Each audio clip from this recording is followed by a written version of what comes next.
맞습니까? 네. 이제 3월이면 이제 농사를 이제 지어야 되는 때니까 하늘이 이제 또 이렇게 농사를 지을 수 있도록 단비를 내려주고 있습니다. 오늘 저는 여러분과 엘리야 시대에 그 시대에 비를 내려주시고 비를 거둬가게 하셨던 그 하나님, 그리고 오늘 이 시대에 역사하시는 하나님을 함께 좀 나눠보고자 합니다. 그때나 지금이나 비를 내려주시는 것은 하나님이시죠. 비가 내리지 않는다고 한다면 어떻게 될까요? 비가 내리지 않는다면 이른 비와 늦은 비, 이 구약에 보면 이른 비와 늦은 비, 파종하기 전에 한번 비가 내려야 하고 추수 전에 한번 또 늦은 비가 내려야 이스라엘 백성들의 농사가 풍년을 이뤘던 것을 성경을 통해 보게 되어집니다.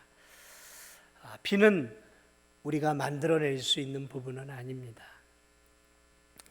자, 저는 오늘 여러분과 함께 오늘 이렇게 비가 내리고 있는 이 아침, 주일 아침에 하늘의 문을 열고 닫아 비를 내리게 하고 멈추게 했던 이 엘리야라고 하는 한 선지자에 대한 기도와 삶에 대해서 여러분과 함께 나누기를 원합니다. 여러분, 이 엘리야가 활동하던 이 시대는 이스라엘 역사에 있어서 대단히 어두운 시대였습니다. 배교의 시대였고 영적으로 캄캄한 시대였습니다. 이스라엘 백성들이 가나안으로 들어가고 거기서 정착하면서 하나님을 섬기며 살았죠. 그런데 그들은 하나님으로는 만족할 수가 없었어요. 왜냐하면 이제 목축만이 아니라 농사를 지어야 했기 때문에 이제 그들에게는 농사를 잘 짓게 해주는, 비를 내려주는 신도 필요했던 것 같아요. 가나안 땅에서 비를 내려주는 신이 무엇이었는가? 바알 신이었어요. 농경의 신, 풍요의 신이었단 말이죠. 그래서 이스라엘 백성들은 가나안에 정착하면서 시간이 흐를수록 주 신으로 여호와 하나님을 섬기고 또 한편으로는 농사를 잘 지을 수 있도록 은근하게 바알 신을 섬기고 또 풍요의 신이었던 아세라 신을 함께 이렇게 섬겨 왔었습니다. 자, 어쨌든 그래도 이스라엘 백성들에게 있어서 주신은 여호와 하나님이셨어요. 그런데 이 남북이 갈라지면서 이 북이스라엘의 아합이라고 하는 왕이 정권을 잡으면서 판도가 변하기 시작합니다. 그래서 이 아합이라고 하는 왕이 아버지를 통해 이제 아내를 얻게 되어지는데 어디에 아내를 얻게 되냐면 이스라엘 위쪽에 있는 시돈이라고 하는 지역의 여인을 아내로 삼게 되죠. 그래서 이 아합 왕이 시돈이라고 하는 지역의 이방 여인을 아내로 데려오는데 이 여인이 들어오면서 치마폭에 뭘 숨겨냐면 우상신, 바알신을 같이 갖고 옵니다. 자, 그렇잖아도 이 가나안 땅에 바알신이 있었어요. 그러나 그것은 은근하게 섬기는 신들이었어요. 그런데 이 이세벨이라고 하는 여인은 대놓고 이제 남편을 이제 유혹하고 그래서 남편을 설득해서 이제 어떻게 되어졌냐면 이스라엘 백성들이 주신이 바뀌어 버린 거예요. 그래서 여호와 하나님은 뒷전이 되어지고 농경의 신인 바알 신이 이스라엘 민족의 주신이 되어 버린 거예요. 그러면서 여호와 하나님을 믿는 자들을 죽이기 시작하고 박해하기 시작합니다. 그러면서 여호와 하나님을 신실하게 믿었던 사람들은 지하로 다 숨어버리고 적당하게 하나님과 바알을 섬겼던 대부분의 백성들은 야, 잘 됐다. 뭐 어차피 이 신을 섬기나 저 신을 섬기나 어차피 우리가 잘 먹고 잘 사는 신을 섬기면 그만 아니겠는가 하고 대부분의 이제 사람들은 여호와 하나님을 믿는 신을 여호와를 버려버리고 이제 바알을 본격적으로 섬기기 시작한 거예요. 그러니 완전히 이 아합의 시대 북이스라엘이 우상의 나라가 되어버린 것이죠. 우상의 나라가 되어버렸어요. 이제 이 나라는 끝난 거죠. 거의 끝난 것이죠. 자, 그런데 이때 탁월한 하나님의 한 사람이 있었는데 우리가 알고 있는 것처럼 그 사람이 엘리야 선지자였어요. 엘리야 선지자. 이 엘리야 선지자가 하나님께 기도하죠. 하나님, 이 땅에 비를 좀 멈추어 주옵소서. 이런 기도는 아무나 하는 거 아니죠? 비를 멈추어 달라고 하는 기도. 그래, 엘리야가 기도하자 정말 하늘에 창이 닫혀서 비가 3년 6개월 동안 이스라엘 땅에 내리질 않아요. 그래 3년 6개월이 지나서 엘리야가 또 기도합니다. 하나님, 이제 됐습니다. 이제 하늘의 창을 열어 비를 내려주세요. 그러니까 장대비와 같은 비가 쫙 내립니다. 어느 우리가 이렇게 내리는 이런 비가 아니, 장대비, 폭포수와 같은 비가 3년 6개월 동안 막혔던 하늘의 문이 열리고 비가 내려요. 이 엘리야는 하늘의 문을 열고 닫는 기도, 하늘에서 비를 내리기도 하고 멈추기도 하는 정말 그대로 위대한 기도의 사람이에요. 위대한 기도의 사람이다. 우리 야고보 사도는 바로 이 엘리야 선지자를 이렇게 이야기를 하고 있습니다. 그런데 오늘 성경은 이렇게 얘기해. 엘리야는 우리와 성정이 같은 사람이다 그랬어요. 그러니까 그는 무슨 오늘날 말하면 슈퍼맨이 아니었다라는 거죠. 어떤 초인이 아니었어요. 무슨 날아다니고 시공을 이렇게 초월하고 그런 사람이 아니라 우리와 똑같은 성정, 다시 말하면 우리와 똑같은 연약함을 가지고 있는, 우리와 똑같은 육체를 가지고 있는 사람이었다라는 거죠. 다시 말하면 쉽게 피곤을 느끼고 어려움이 닥치고 위기가 닥치면 영적인 침체를 느끼고 때로는 힘들어서 주저앉기도 하고 눈물을 흘리기도 하는 저와 여러분과 아무런 차이가 없는 똑같은 신앙인이었다라는 거죠. 특별한 무슨 그런 굉장한 어떤 파괴력을 갖고 있는 능력이 이렇게 막 나오고 그런 게 아니라 저와 여러분하고 아무런 차이가 없었다라는 거예요. 힘들면 주저앉고 눈물 흘리고 고통스러우면 주여 나 좀 죽여주세요. 나 더 이상 사역하기 싫습니다. 하나님. 이런 연약한 사람이었어요. 우리와 성정이 똑같았는데 어떻게 해서 그의 기도는 하늘의 문을 열고 닫는 그러한 능력이 있는 하나님의 마음에 합한 기도를 할 수 있었을까? 저는 오늘 이 아침에 이런 기도자가 우리 교회 안에 있으면 참 좋겠다.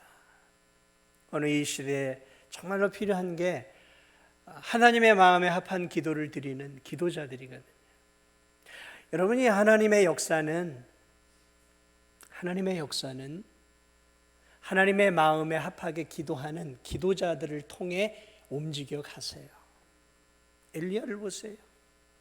하나님이 그의 기도를 통해 이스라엘의 역사를 움직여 가시잖아요. 위대한 기도자가 역사를 만들어 가는 거예요. 무슨 왕들이, 위대한 영웅들이, 장군들이 역사를 만들어 가는 것처럼 세계사는 보여요. 그런데 그렇지 않아요. 사실은 그 역사의 이면에 그 나라를 움직이고 있는 기도자들이 있다라는 거죠. 이 시대에 바로 그런 위대한 기도자, 그는 어떻게 해서 이런 위대한 기도자가 될 수 있었는가? 저는 오늘 이 아침에 이 엘리야라고 하는 이 사람이 어떤 사람이었고 어떤 기도를 드렸는가, 그것을 여러분과 함께 좀 잠시 살펴보면서 우리도 이런 기도자가 나는 될 수 없어가 아니라 우리와 똑같은 성정을 갖고 있는 연약한 이 엘리야가 어떻게 이렇게 하나님께 위대한 기도자로 쓰임을 받을 수 있었는지 그의 삶과 그의 기도의 내용들을 살펴보면서 우리가 그 위대한 믿음의 기도자의 발자취를 함께 좀 따라갈 수 있는 그런 시간이 되었으면 좋겠습니다. 먼저 오늘 성경을 보니까 이 엘리야를 뭐라고 표현하고 있냐면 엘리야를 의인이다라고 표현하고 있어요. 엘리야는 우리와 성정이 같은 사람이로되. 근데 여기에는 이제 그 위에 이제 이렇게 엘리야에 대한 이야기가 나와요. 의인의 간구는 역사하는 힘이 크니라 하면서 이제 엘리야를 이야기를 하고 있는데, 이 엘리야를 의인으로 표현하고 있어요. 의인. 여러분, 의인이라는 것은 예수님을 믿는 자들이 의로운 사람이니까 의인이라고 볼 수 있어요. 그러나 일반적으로 성경이 말하고 있는 의인은 예수 그리스도 하나님을 믿었을 뿐만 아니라 하나님의 말씀을 따라 하나님의 나라와 의를 위해 살아가는 사람을 성경은 의인이다라고 표현을 합니다. 하나님의 나라와 의를 위해 살아가는 사람이라는 것이죠. 그렇습니다. 여러분, 엘리야는 이 세상 사람들처럼 좋은 직업, 좋은 직장을 가지고 남부럽지 않게 먹고 마시고 살아가는 그런 삶에 자신의 인생의 목적을 두지 않았습니다. 그의 삶의 목표는 먹든지 마시든지 무엇을 하든지 하나님의 영광을 위해 살아가는 삶에 그의 인생의 목적에 초점이 있었다는 거죠. 여러분, 이것이 의인의 특징이에요. 먹든지 마시든지 뭘 하든지 어떻게 하면 하나님을 기쁘시게 해드릴까, 이게 의인의 특징이라는 것입니다. 그렇습니다. 엘리야는 예수님이 이 산상수훈에서 말씀했던 것처럼, 예수님 뭐라고 말씀했었어요? 산상수훈에서 먼저 그의 나라와 그의 의를 구하라. 그리하면 이 모든 것을 너희에게 더하시리라. 그러니까 참으로 하나님을 믿은 참된 의로운 성도의 삶은 먼저 그의 나라와 그의 의를 구하는 사람이에요. 그런데 이 엘리야가 그러한 사람이었다는 거죠. 그는 예수님의 말씀처럼 예수님이 이미 오시기 전에 그는 그러한 삶을 살았어요. 자신의 안락, 자신의 행복, 그것이 내 인생의 1순위가 아니었어요. 우리의 1순위, 삶의 1순위가 무엇입니까? 잘 사는 거잖아요. 잘 먹고 편안하게 살고 남부럽지 않게 살고 자식들 교육 잘 시키고, 그래서 어깨 좀 피고 목에 좀 힘 좀 주고 남부럽지 않게 사는 거, 이거 대부분의 사람의 삶의 1순위 아닌가요? 그런데 엘리야의 삶은 그게 1순위가 아니었어요. 세상 사람들은 어떻게 썼는지 돈을 잘 벌어서 이 돈을 어떻게 잘 굴리는 데 머리를 쓴 거죠. 어떻게 굴릴까? 어떻게 이 돈을 좀 굴려서 눈덩이처럼 크게 만들어서 빌딩도 사고 전답도 사고 또 뭐 어디 이렇게 굴리는 거잖아요. 거기에 인생의 목적을 엘리야는 두고 있지 않았다라는 것이죠. 여러분, 엘리야도 먹고 살아야 되는 사람이었습니다. 엘리야도 먹어야 되고, 엘리야에게도 옷이 필요하고, 엘리야에게도 잠자리가 필요했고, 엘리야에게도 돈이 필요했습니다. 엘리야가 그것을 위해 애를 쓰지 않았다라는 것이 아니에요. 그것이 그의 인생의 주된 인생의 목표가 아니었다라는 거죠. 1순위가 아니었다라는 것이죠. 그의 마음속에 삶의 1순위는 어떻게 하면 하나님이 기뻐하는 이 나라가 될까? 거기에 그의 인생의 1순위가 있었어요.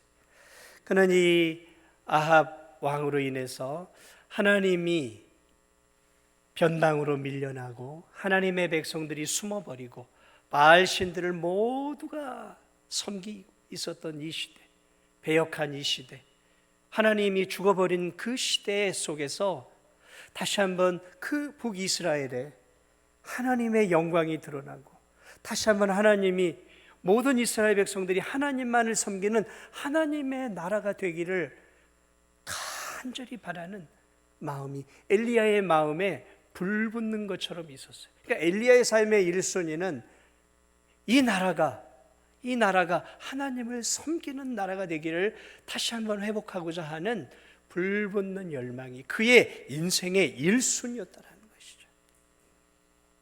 사랑하는 여러분, 여러분은 이 진도 중앙, 이 진도 땅을 바라보고 이 나라 이민족을 보면서 뭘 생각을 하십니까?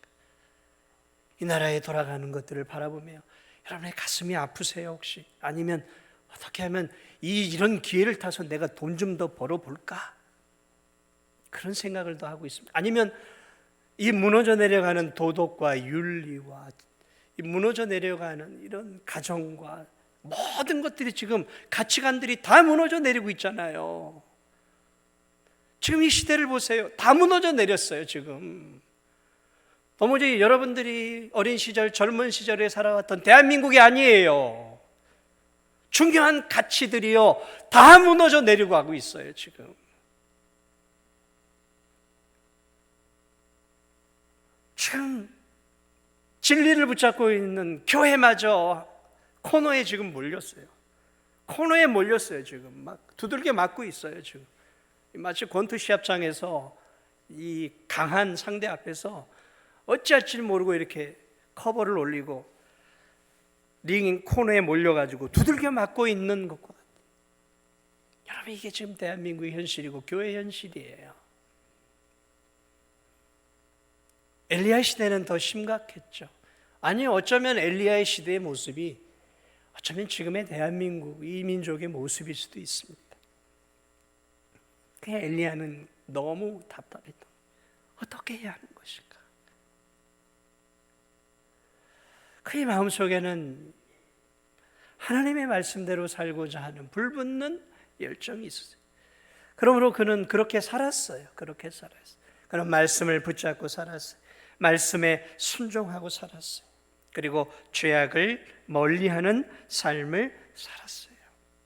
여러분, 엘리야가 위대한 기도자가 될 수 있었던 것은 기본적으로 그가 개인적인 영성이 살아 있었다라는 거죠. 개인적인 경건의 삶이 살아 있었던 거죠. 그러니까 내가 나라와 민족을 생각하기 전에 내가 먼저 서야죠. 나라와 민족을 생각하기 전에 내가 하나님 말씀대로 살지 않고 내 경건한 삶이 없고 그저 세상 사람들과 비슷하게 살아가고 있다고 한다면 무엇을 위해 우리가 기도할 수 있겠습니까? 똑같은 삶을 살아가고 있다면 우린 세상을 바꿀 수 있는 역량이 없는 것이죠. 그러나 엘리야는 그렇지 않았어요. 그는 개인 경건에 뛰어난 사람이었어요. 그는 말씀대로 살려고 몸부림쳤던 사람이었어요. 그 시대의 물결의 조류를 따라가지 않았어요. 아합 왕이 원하는 대로 바알을 섬겨야 선지자들도 인정을 받았어요. 또 승승장구하고 왕정의 선지자가 될 수 있었고 왕정의 그런 높은 자리에 올라갈 수 있었어요. 바알을 섬겨야 인생의 성공을 할 수 있는 시대였단 말이죠. 하나님을 멀리하고 죄악된 삶을 살아야 당시에 성공할 수 있었고 높은 자리에 올라갈 수 있었고 왕의 측근에 설 수 있었어요. 엘리야도 마찬가지였어요. 엘리야도 자기의 그 마음을 죽이고 그저 비유를 맞췄다고 한다면 그도 왕정에서 호의호식하면서 인정받으며 왕의 옆에서 거짓 선지자로 잘 먹고 잘 살 수 있었어요. 그러나 그는 그렇게 살지 않았어요. 그에게 중요한 것은 호의호식이 아니었어요. 성공이 아니었어요. 출세가 아니었습니다.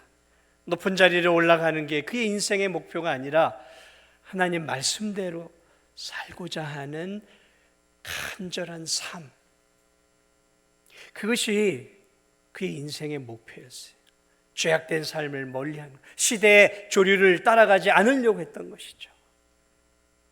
다 이렇게 살아가니까 그렇게 살아가는 게 사실은 편안하게 사는 것이죠. 그래서 예수님이 말씀하셨어요. 나를 따라오는 이 길은 좁은 길이고 좁은 문이다. 여러분, 이 시대를 따라가는 삶은 어렵지 않아요. 그냥 시류를 따라가면 되는 거예요. 그냥 죽은 물고기는 그냥 따라가는 거죠. 그러나 여러분, 살아있는 물고기는 그렇지 않아요. 살아있는 물고기는 그 조류를 따라가지 않습니다. 거의 거슬러 오죠. 예전에 어떤 다큐멘터리를 보니까 거대한 폭포가 이렇게 내리고 있는데요. 엄청난 폭포에 물살이 흐르고 있는 그 폭포에 다큐멘터리 기자가 쫙 그 카메라를 쫙 그 폭포 비추는데 그 내리는데요. 그 내리는데 그 물살을 거슬러서요. 자기의 고향으로 가기 위해서 작은 물고기들이요. 올라가고 있더라고요. 그 엄청난 폭포를 뚫고 벽을 타고 본향으로 올라가더라고요. 자기가 태어난 곳으로 올라가더라고요. 와, 이거구나. 하나님의 사람은 하나님의 나라를 위해 주님의 기뻐하는 삶을 위해 그 엄청난 시류를 견뎌내면서 뚫고 하나님이 기뻐하는 삶을 향해 올라가는 저 착한 물고기도 본향을 향해 가고 있는 것처럼, 야, 믿음의 사람이 저렇게 살아야 되는구나. 올라가더라고요. 근데 떨어지면 또 올라가요. 또 올라가요. 그러면서 그 엄청난 폭포를 뚫고 올라가서 마침내 자기가 태어났던 고향으로 가더라고요. 그리고 거기서 알을 낳고 죽어요. 여러분, 살아있다라는 것, 하나님의 자녀로 살아있다라는 것이 무엇일까? 시류를 따라 살아가는 게 아니라 몸부림치면서 하나님 말씀대로 살아가는 것이죠. 그게 그리스도인이에요. 그게 그리스도인. 말씀대로 살아가는 게 얼마나 큰 압력입니까? 세상에 견뎌야 될 압력이 너무 큰 거죠. 그런데 견뎌내는 것이죠. 견뎌내야 하는 거예요. 견뎌내야 그리스도인으로 사는 거예요. 견뎌내지 못하면 그저 그런 그리스도인이 되는 거예요. 그렇습니다. 엘리야는 그런 사람이었어요. 그렇기 때문에 엘리야의 기도는 남다를 수밖에 없었던 것이죠. 엘리야의 마음 속에는 하나님의 뜻대로 살고자 하는 열망이 있었기 때문에 그 사람의 마음 속에는 하나님으로 가득 차 있었던 것이죠. 그러니까 엘리야의 마음은 하나님의 마음을 읽어낼 수 있는 사람이었어요. 하나님의 마음. 하나님의 마음을 읽어내는 사람만이 위대한 기도를 할 수 있는 것이죠. 한번 보세요, 여러분. 엘리야의 이 기도를 보세요. 하나님, 비를 내리지 않게 해주세요.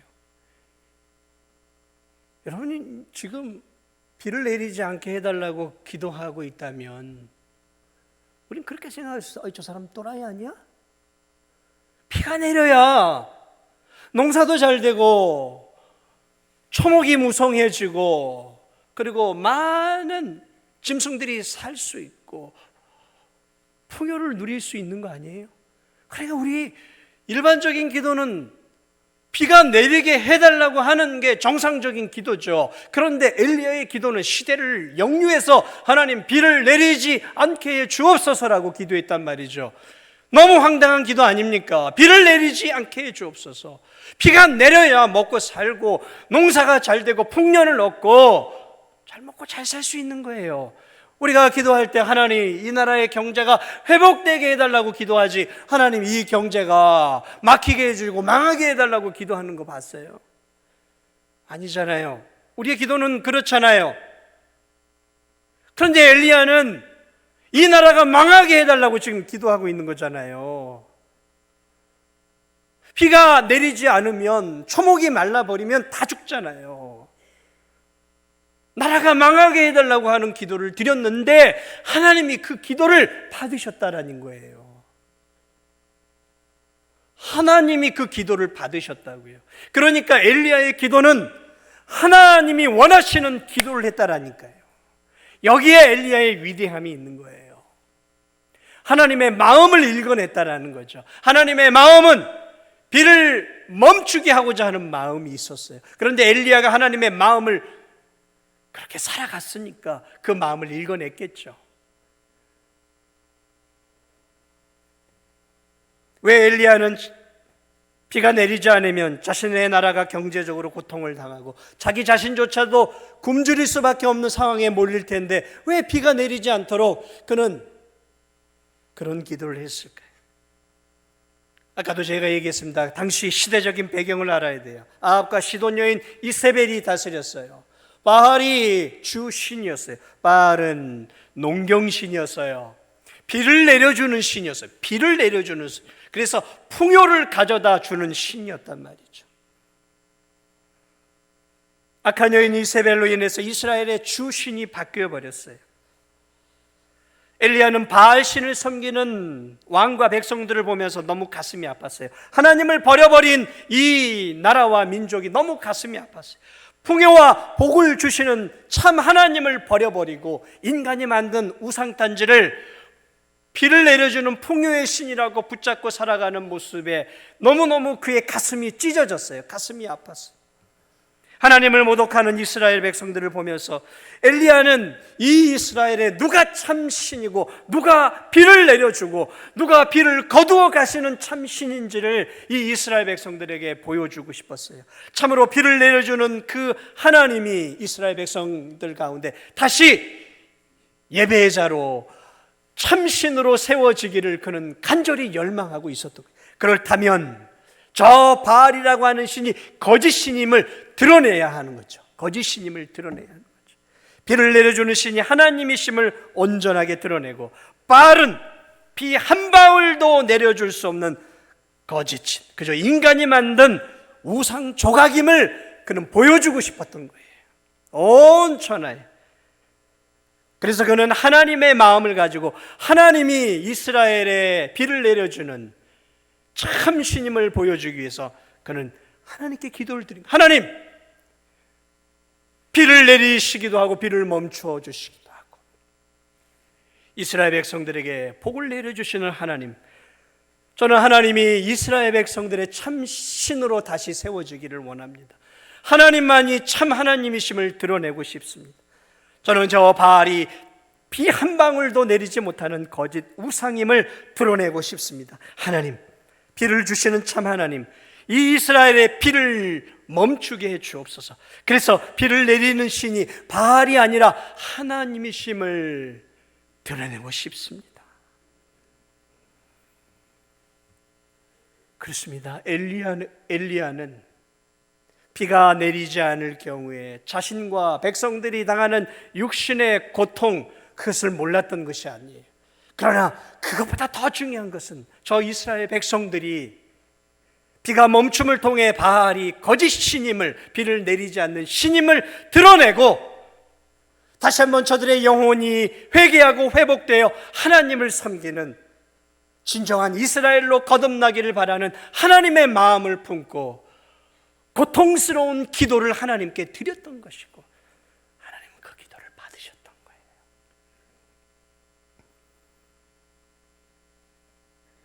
하나님의 마음을 읽어내는 기도였던 것이죠. 하나님의 마음대로 하나님의 뜻을 따라 살았기에 하나님의 마음을 읽어낼 수 있었고 하나님의 마음을 읽어냈기에 하나님이 기뻐하시는 기도였다라는 것이죠. 사랑하는 여러분, 기도의 응답은 그 기도가 하나님의 마음에 합한 기도인지 아닌지에 달려있는 거예요. 기도의 응답은 그 기도가 하나님이 원하시는 기도인지 그저 기도드리는 자가 갈망하는 기도인지에 달려있는 것이에요. 어떤 기도냐? 기도의 내용이 중요하다는 거죠.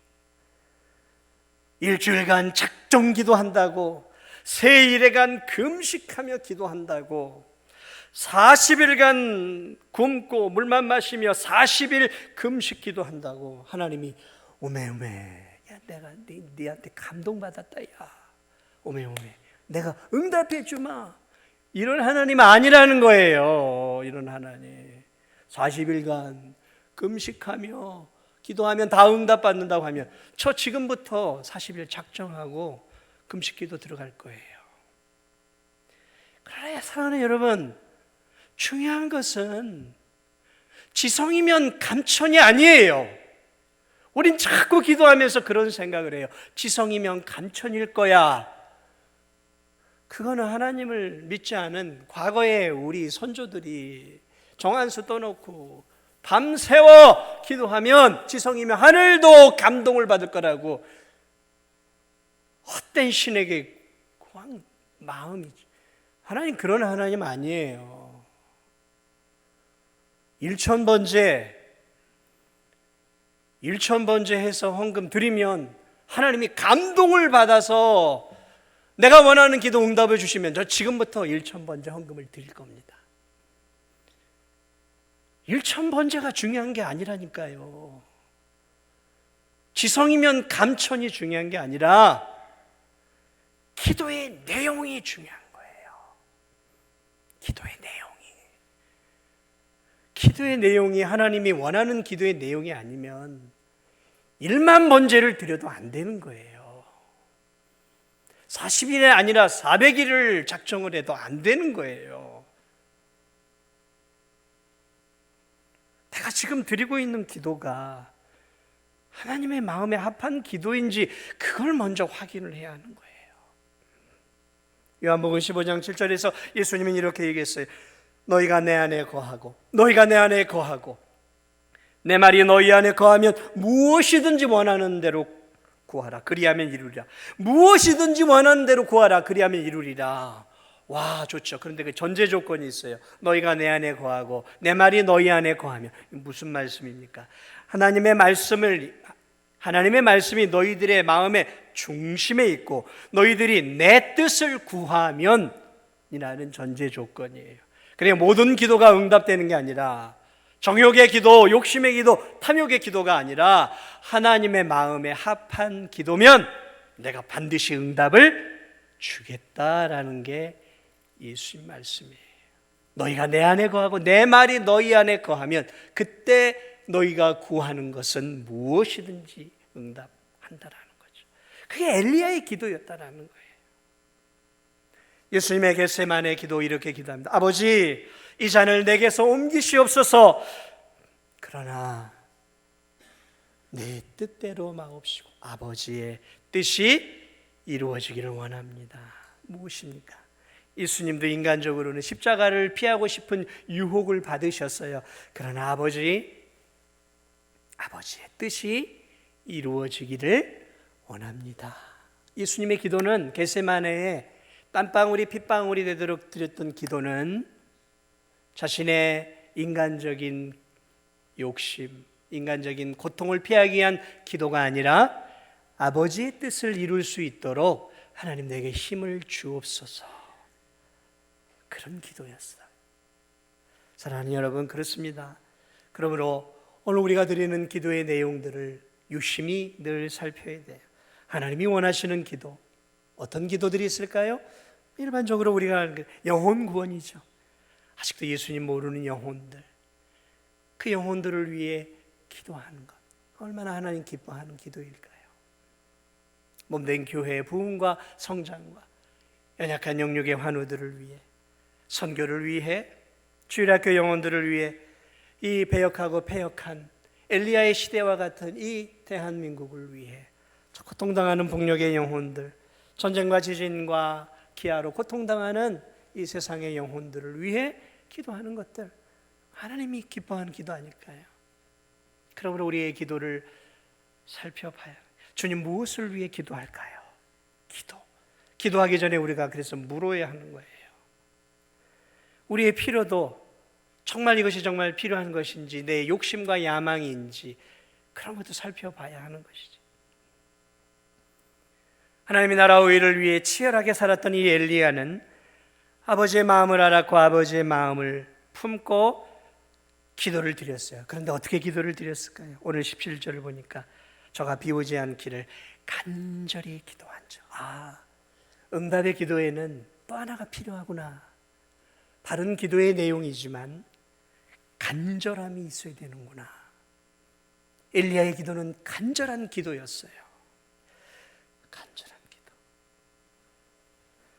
그는 바알과의 대결에서 하나님의 영광이 이스라엘에 임했기 때문에, 사랑하는 여러분, 그는 3년 6개월의 하늘의 문이 닫히기 전에 드렸던 그 기도, 그의 기도는 간절한 기도였어요. 하나님, 반드시 닫혀야 합니다. 하늘의 문이 닫혀서 피 한 방울도 내리지 않아야 합니다. 그래야 바알이 거짓신이라는 게 드러나지 않겠습니까?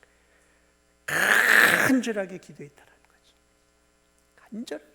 그리고 그 3년 6개월이 지나서 이제 비가 와야 할 때에도 아합 왕에게 이제 하나님 비를 내리실 것입니다 하고 어떻게 했어요? 산에 올라가 기도하죠. 무릎을 꿇고 고개를 무릎 속에 넣고 7번이나 간절하게 기도하죠. 하나님, 이제 내려야 합니다. 제가 선포했어요.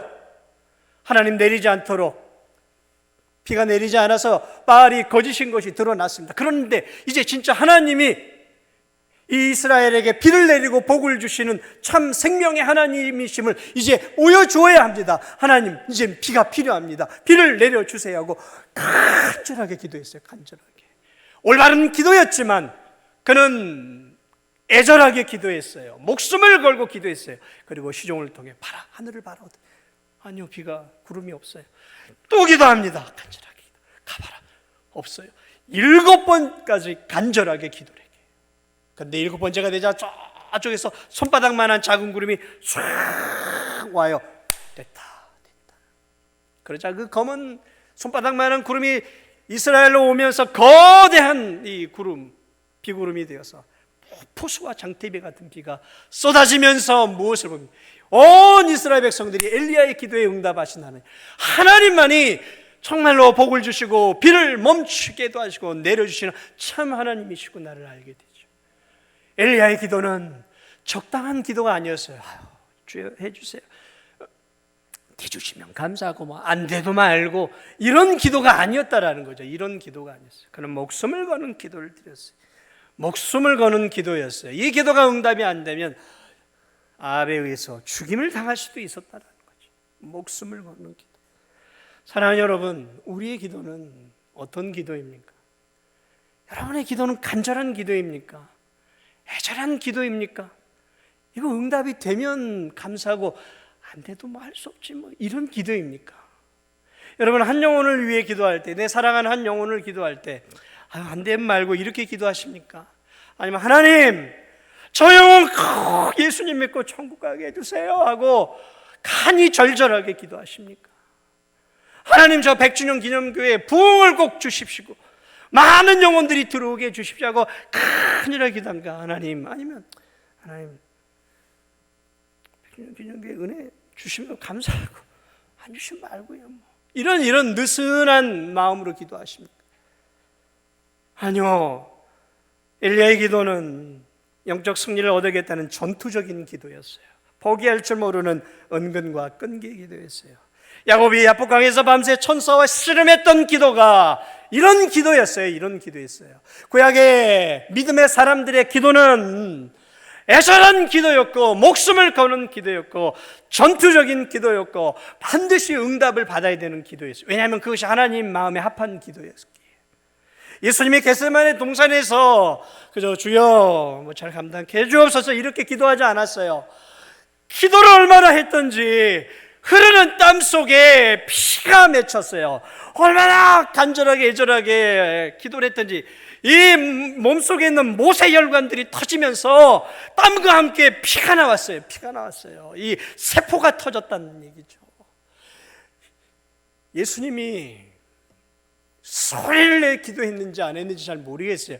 그런데 그분의 기도는 죽을 힘을 다해 드리는 기도였다라는 거죠. 적당한 기도가 아니라 하나님, 내가 이 십자가를 감당해야 앞으로 오고 오는 저 영혼들, 진도중학교의 영혼들이 살아날 수 있습니다. 십자가를 내가 반드시 져야 하니 감당할 수 있는 힘을 주옵소서 하고, 그분은 마지막 겟세마네 동산에서 십자가를 지시기 전에 진도중학교의 저와 여러분들을 바라보면서 십자가를 질 수 있도록 목숨을 거는 기도를, 애절한 기도를 드리셨고, 그 기도를 하나님이 받으셨기에 오늘 저와 여러분이 이렇게 하나님의 자녀가 되어 하나님 앞에 예배를 드릴 수 있는 거예요. 예수 그리스도의 모세혈관이 터지는 그 간절한 기도를 하나님이 받으셨기에 저와 여러분이 이렇게 은혜를 누리고 살 수 있는 것입니다. 우리의 구원이 그냥 이루어진 게 아니에요. 그분의 십자가의 피뿐만 아니라 그분의 목숨을 거는 예수님의 기도가 있었기에 저와 여러분이 이렇게 은혜 가운데 살 수 있는 거예요. 예수님의 기도의 응답이 오늘 저와 여러분을 살렸고, 저와 여러분이 지금도 이렇게 믿음의 길을 걸어갈 수 있는 거예요. 한 사람의 기도가 민족의 흥망성쇠를 움직였어요. 오늘 이 시대를 보면서 저는 그런 기도자가 필요해요. 그런 기도자. 저는 우리 진도중앙교회에 그런 기도자들이 좀 많았으면 좋겠어요. 목숨을 거는 기도, 애절한 기도. 하나님을 위해, 하나님의 나라와 영광을 위해 치열하게 주님을 위해 살아가는 성도들. 그리고 그 하나님의 마음을 붙잡고 내 나라와 민족을, 이 진도 땅을 바라보며 하나님의 영광을 위하여 주님이 기뻐하는 기도를 애절하고 간절하게 기도하는 그런 기도의 성도들. 여러분, 그런 기도자가 되기를 주님의 이름으로 축복을 드립니다. 그런 기도자들이, 그런 중직자들이 되십시오. 중직자라면 그런 중직자가 되어야 되는 거예요. 하나님의 성도라면 그런 기도자가 되어야 되는 거예요. 그럴 때 그 한 영혼 한 영혼을 통해 하나님이 하늘에서 이루어진 하나님의 뜻을 이 땅 가운데서 그의 기도를 통해 이루어 가시는 것입니다. 아무쪼록 하늘의 문을 열고 닫는 것은 기도자의 역사이지만 하나님은 지금도 그런 기도자들을 통해 이 진도 땅에 진도중앙교회 성도들을 사용해서 하나님의 이 진도 땅에 부흥의 은혜, 부흥의 비를 이 교회 위에, 이 민족 위에 놀라운 은혜를 내려주실 줄 믿습니다. 황무한 이 세상 영적으로 메마르고 우상으로 가득하고 죄악으로 가득한 이 세상을 바라보며 엘리야와 같은 영성과 삶과 기도를 드릴 수 있는 그런 저와 우리 성도들이 되시기를 예수님의 이름으로 축복을 드립니다.